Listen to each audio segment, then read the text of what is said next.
Hi, my name is Jonathan Daly, and I want to show you a few scenes from a play I wrote called An Evening of Carl Sandburg. I was born almost 10,000 years ago, and there's nothing in the world that I don't know.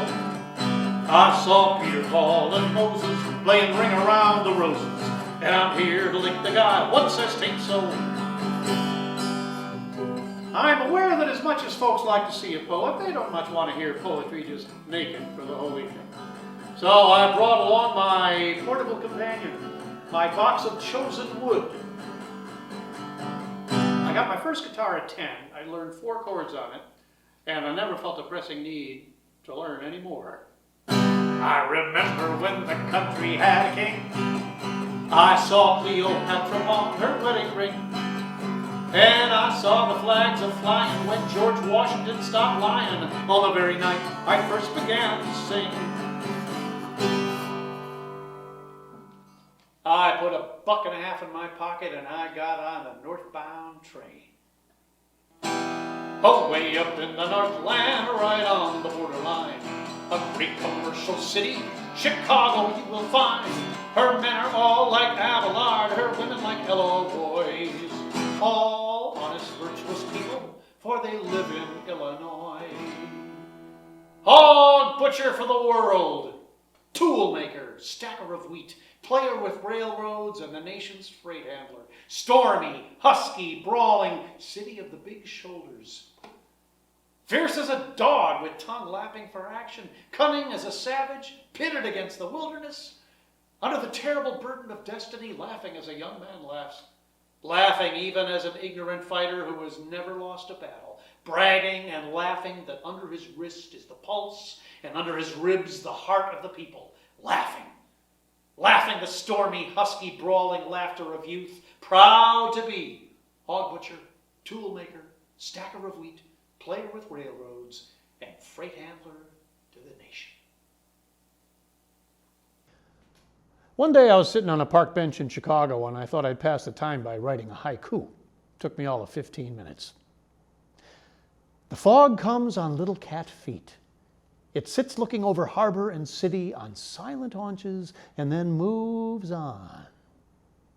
If I had known that was going to be my most famous poem, I might have worked a little harder on it. Actually, I prefer the version my daughters wrote for me. The fog blow in on itty-bitty kitty footsies. It sits on Chicago and then whammo.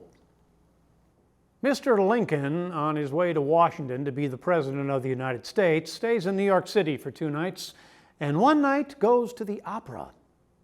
Sits in a box, his lean speaking hands on a red velvet railing, and the audience notices something.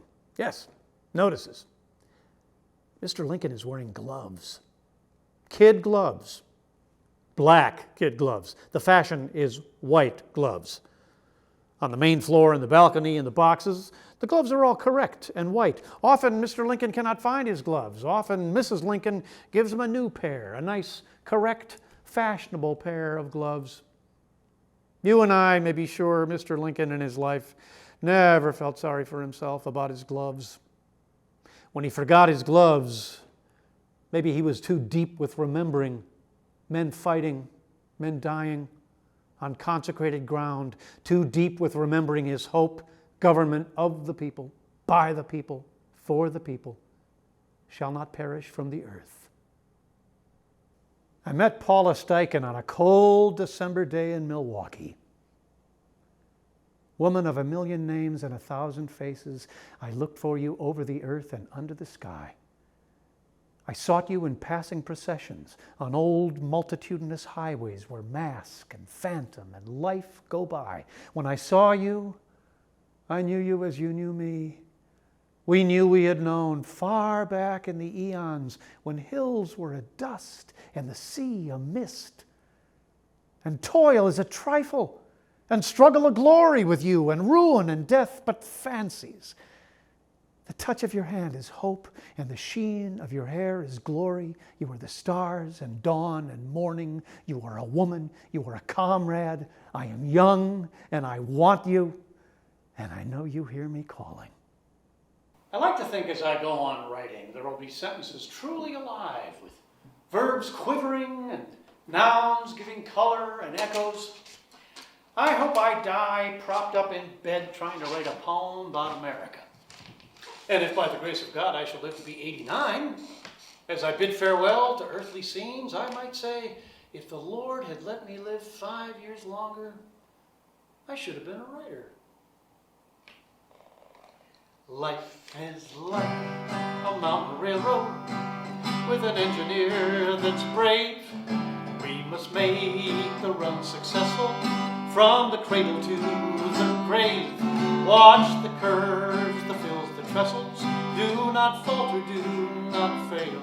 Keep your hand upon the throttle and your eye upon the rail. May luck stars be over you, my friends. Thank you.